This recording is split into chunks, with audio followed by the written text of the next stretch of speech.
Hello everyone, before we begin today's video, I need your help. We've noticed that the channel is losing traction, and subscribing is one of the best ways you can help us. It's quick, free, and allows us to continue bringing you great content. Your support means everything. Let's keep this channel growing collectively. Where are you watching from? Drop your city or country in the comments below. Thank you very much. Now, let's get back to the story. Diamond Necklace Thief. The shot ripped through the Met Opera's private fundraising gala so violently that the violins stuttered and laughter snapped shut mid-breath. Crystal chandeliers glowed overhead, bathing the ballroom in gold, old money gold, polished and practiced. Tuxedos, couture gowns, champagne flutes held just high enough to be seen. A room built on quiet power and unspoken hierarchy, where mistakes were expensive and apologies were rare. Every head turned. Not slowly. Instinctively. At the center of it all stood Nia Carter, 32, black, poised in a red satin gown that caught the light like controlled fire. Her posture was straight, unbothered. Hair sculpted into a clean bun. Neck bare. No visible jewelry except a single watch at her wrist. In her hand, a small clutch, unbranded, understated, deliberate. Across from her, Vanessa Harrington, 30, glittering in silver sequins, pointed like her finger itself carried authority. The Harrington name followed her like an aura, a family legacy that had never learned the difference between respect and fear. She took it. Vanessa barked, loud enough to conscript the entire ballroom into her certainty. My necklace. The Harrington diamond collar. $5 million. It was in the donor lounge display case and now it's gone. And she was right there. The room inhaled. Nia did not move. That was the first thing people noticed. Not the accusation. Not the money. The stillness. Beside her stood Grant Hale, 38, tailored in black, calm the way men get when they've learned not to react in rooms that want them to. He shifted half a step closer, not to shield her, not to speak for her, just to hold the space. To the right, a woman in a deep green dress steadied a shoulder-mounted camera. Tessa, 29, press credential clipped neatly at her waist, lens already locked on Nia's face. The red light blinked. Recording. Capturing. Turning humiliation into content before the truth had time to stand up. Check her bag. Vanessa demanded. Check her hands. Look at her, look at that clutch. She's been hovering around donors all night like she's shopping. The sentence didn't need to say more. The room filled in the blanks for her. Security moved fast, practiced, quiet. The lead guard approached with open palms and a neutral tone that suggested cooperation while implying guilt. Ma'am, we're going to need you to step aside. Just a quick check. Standard procedure. Grant's jaw tightened. There's an accusation, he said evenly. Not evidence. Vanessa laughed, sharp and pleased. Evidence is my necklace missing. Evidence is common sense. Nia finally spoke, her voice low and controlled. Standard procedure, she repeated. For who? The guard hesitated. Because everyone in that room knew the answer. Nearby, the event manager hovered. Dorian Price, 43, tuxedo collar damp, face pale with the fear of displeasing the Harrington name. He wasn't thinking about fairness. He was thinking about donors, press, and how quickly reputations collapsed online. If you're innocent, Vanessa said, stepping closer, savoring the attention, you don't need conditions. Nia raised one finger, not demanding silence, simply claiming it. I'll cooperate, she said. On two conditions. 1. This happens here, in public. 2. We document everything: names, time, witnesses, chain of custody. The word custody landed heavier than the accusation. Vanessa rolled her eyes. This is a gala, not a courtroom. Nia's gaze slid briefly to Tessa's lens, steady and unflinching. Before we continue, where are you watching from? Drop your city or country in the comments below. And if you believe in dignity and justice, hit like and subscribe. These stories spark change. And we're glad you're here. Now, back to Nia Carter. Nia placed her clutch gently on a nearby table. Go ahead, she said. Be precise. The guard opened it. Phone. Card holder. Lipstick. Keys. Nothing else. No velvet pouch. No diamonds. No miracle. The crowd leaned in anyway, hungry for guilt.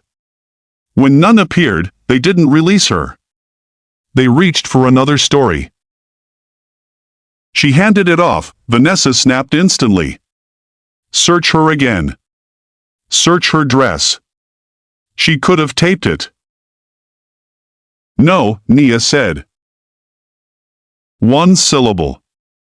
Final. You searched, she continued. You found nothing. If you want more, you need cause. My necklace is missing, Vanessa shot back. That's cause. Then focus on the necklace, Nia replied calmly. Pull the donor lounge footage. Bring the attendant. Access logs. Every unlock is recorded. A murmur rippled through the room. Because everyone there knew that was true. Dorian swallowed. We can retrieve the footage. Vanessa sneered. This is ridiculous. Remove her while we verify. The guard hesitated, instincts tugged by the weight of the Harrington name. Nia's posture shifted almost imperceptibly, like someone sensing the ground beneath her feet change. Grant's phone vibrated once. Then again. He didn't answer. But the room felt it. Vanessa mistook the shift for fear. That's right, she said louder. She's nervous. Nia's voice cut through the noise, quiet and lethal. No, she said. I'm waiting. Tessa adjusted her framing, voice smooth and surgical. Can you confirm your name for the camera? Nia turned toward the lens without hesitation. My name is Nia Carter, she said. And I'm being accused of theft without evidence. Vanessa stepped in eagerly. She stole my family's diamond collar. I stepped away for a minute. I came back, it was gone. She was there. She's the only one who didn't belong. The word belong lingered in the air. Grant spoke evenly. That's not evidence. That's a stereotype in a designer dress. Vanessa snapped toward him. Excuse me? You heard me. Nia didn't argue. She redirected. Here's what happens next, she said. Footage. Attendant. Access logs. Sign-in sheets. From the corridor beyond the ballroom came footsteps. Not hurried. Not panicked. Measured. Tessa swung her camera toward the entrance so fast the image shook, then stabilized. Private security appeared first. Then a man stepped into the chandelier light. Benedict Wolfe, chairman of the Gala board. The room adjusted itself around him without being told. Vanessa's face lit up. Mr. Wolf, thank God. There's been an incident. She stole my necklace. Benedict did not answer immediately. He looked at Nia. Not with suspicion. With recognition. Miss Carter, he said calmly. I was told there was a situation. Vanessa blinked. You know her? Benedict turned to the guard. Evidence? We searched her clutch. Nothing found. Explain from the beginning, Benedict said to Vanessa. One question cut through everything. Were you alone when you discovered it missing? Vanessa hesitated. Yes. It matters. The attendant, Marisol, was brought forward, clipboard tight against her chest. Access is restricted and logged nightly, she said. Every unlock is recorded. Vanessa snapped, then how is it gone? She asked for privacy, Marisol admitted. She asked me to step away. Grant's phone buzzed. They have the footage, he said. The tablet played. Vanessa alone. Hands moving. Then innocence rearranged. It proves opportunity, Benedict said. No one leaves, he ordered. Including Ms. Harrington. Vanessa turned on Nia, fury cracking. You came here to humiliate me. I came here because your foundation asked for my support, Nia replied. Vanessa laughed, broken. My foundation? Grant stepped in. Aurelia Capital. The name shifted the room. $9 billion, Nia said calmly. Pending mandate. Subject to governance and compliance. The people who truly understood foundations weren't confused at all. They were counting. I don't fund institutions that weaponize bias to hide fraud, Nia said. The word fraud froze the ballroom. Benedict Wolf didn't raise his voice when he spoke again. He didn't need to. The room was already leaning toward him. Fraud is not a word we use lightly, he said. Miss Carter, if you're making claims beyond tonight's incident, I need clarity. Vanessa seized the opening, voice sharp with desperation masked as outrage. This is insane. She gets embarrassed and suddenly my family's foundation is corrupt? Nia didn't look at Vanessa. She spoke to Benedict and through him to the systems that actually mattered. The necklace is the noise, Nia said evenly. It's what you use to keep people busy. The crowd stilled. The real issue, she continued, is what the Harrington Foundation has been doing with donor money while everyone is distracted by galas, speeches, and photo ops. Dorian Price took a half step back, as if the words themselves had weight. Benedict's eyes narrowed slightly. Be specific. Nia nodded once. Vendor payments routed through shell entities, she said. Consulting fees with no deliverables. Event production invoices inflated, then rebated. Grants announced publicly that arrive late, reduced, or rerouted through partners with personal ties. A ripple moved through the room, not shock, but recognition. The people who understood foundations weren't confused. They were doing math in their heads. Vanessa laughed, brittle.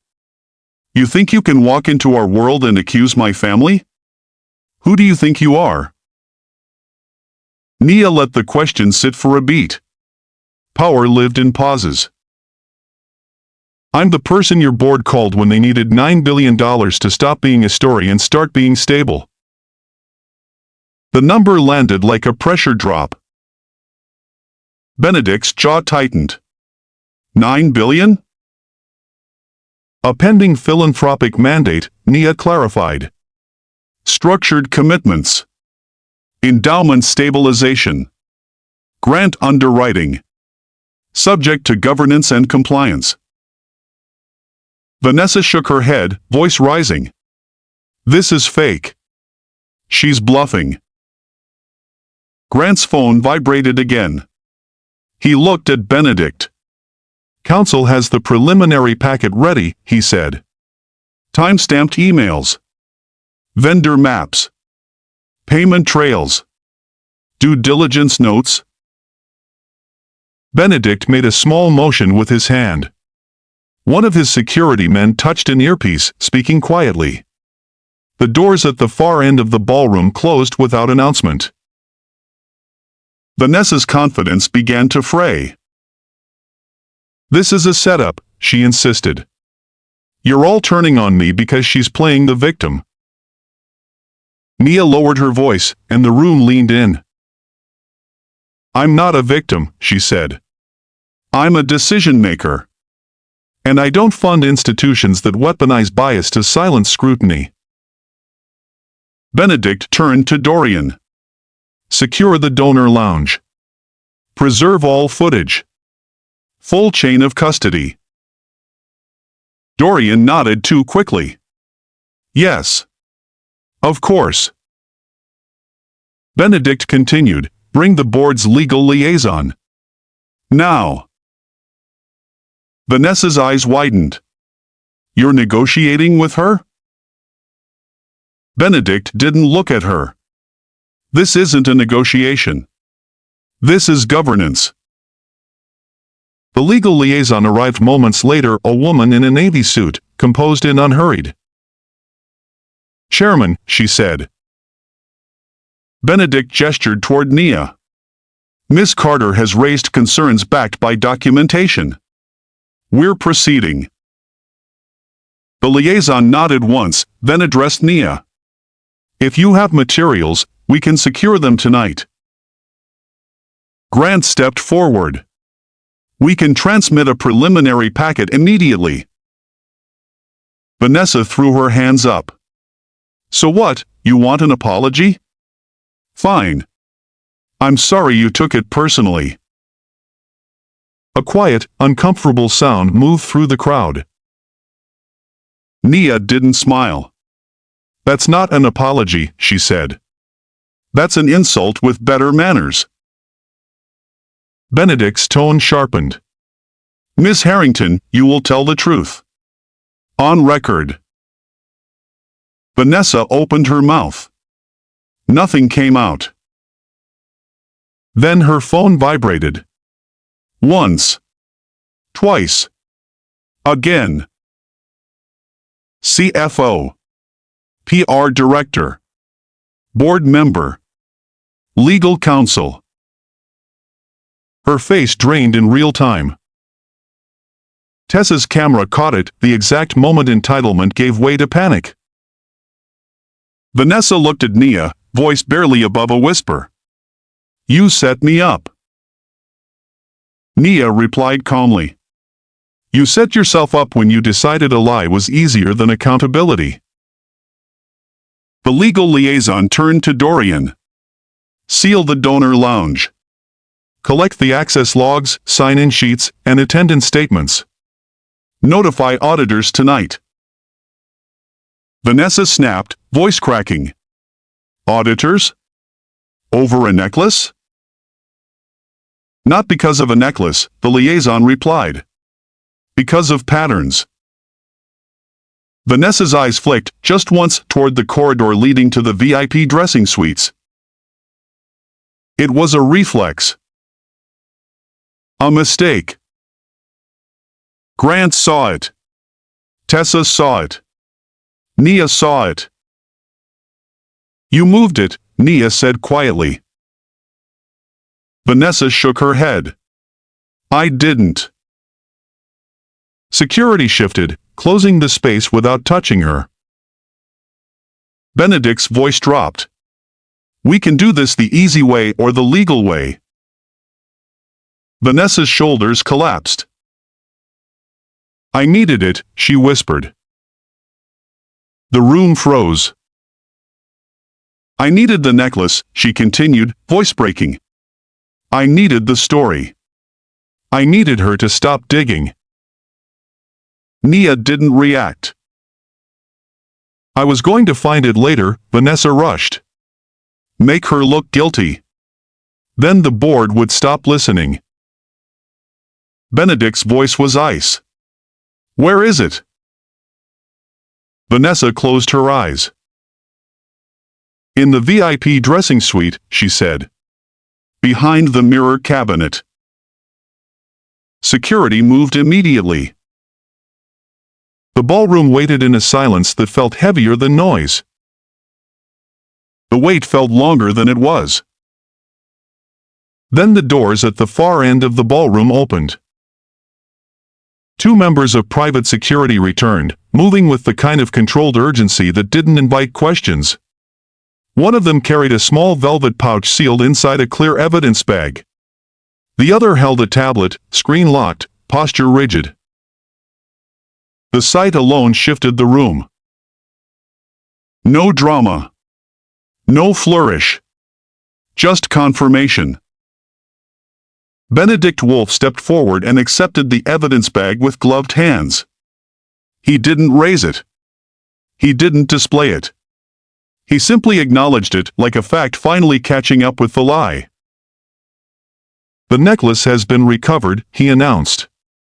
It was located in the VIP dressing suite, precisely where Ms. Harrington indicated. A low wave of reaction moved through the crowd, gasps muted by embarrassment, whispers swallowed mid-sentence. People who had leaned forward earlier now leaned back, distancing themselves from the moment they had almost enjoyed. Vanessa Harrington stood frozen, silver sequins suddenly too bright under the chandelier light. The glitter that once felt celebratory now looked like exposure. Benedict continued, his voice steady, deliberate. This incident is now under formal review. All related footage, access logs, and statements have been preserved. No material will be altered. He paused, then did what mattered most. He corrected the record. Ms. Carter's belongings were searched, Benedict said. Nothing was found. The accusation made against her was unfounded. The manner in which this situation was handled was improper, and it should never have happened. The room absorbed the words like a bruise forming. Some people looked down. Some stared straight ahead, as if memorizing where to stand when history rewrote itself. Benedict turned toward Vanessa. Miss Harrington, he said, no malice, no warmth, you are suspended from all foundation activities effective immediately. Council will coordinate next steps. You are not to contact staff or board members without representation. Vanessa opened her mouth. Nothing came out. The legal liaison stepped forward, calm and unyielding. Evidence is being preserved, she said. Auditors have been notified. If authorities need to be involved, we will cooperate fully. Vanessa scanned the room, searching for a familiar face, a lifeline, someone willing to soften the fall. No one stepped forward. Not the donors she'd toasted with minutes earlier. Not the socialites who had laughed at her jokes. Not the people who had nodded when she said Nia didn't belong. Silence had become expensive. Benedict turned then, finally, to Nia. His tone shifted, not deferential, but respectful. Ms. Carter, he said, on behalf of the board in this event, I apologize for what you were subjected to tonight. Nia met his gaze. Thank you, she said. Nothing more. Nothing less. Not gratitude. Not forgiveness. Just acknowledgement that the truth had been spoken out loud. Benedict addressed the room one last time. An independent audit of the Harrington Foundation will begin immediately, he said. All vendor relationships, disbursement activity, and governance procedures will be reviewed. We will cooperate with any regulatory or legal inquiries as required. Dorian Price looked like he might physically collapse. Vanessa's voice cracked, low and furious. You're destroying everything. Nia turned toward her, not with anger, not with satisfaction, but with something colder and far more accurate. No, Nia said. I'm refusing to fund a lie. She shifted her attention back to Benedict and the legal liaison, all business now. Effective immediately, Nia continued, Aurelia Capital is withdrawing its pending $9 billion philanthropic mandate with the Harrington Foundation. A ripple tore through the ballroom, this time unmistakable. $9 billion, Nia went on calmly, will be rerouted to audited, community-led organizations with transparent governance and enforceable accountability. Benedict's jaw tightened. You understand the impact. I do, Nia replied. And I understand the cost of letting this continue. She turned slightly, allowing her voice to carry, not raised, not performative. Tonight, Nia said, you watched how quickly a lie became common sense. You watched how easily silence turned into permission. No one interrupted her.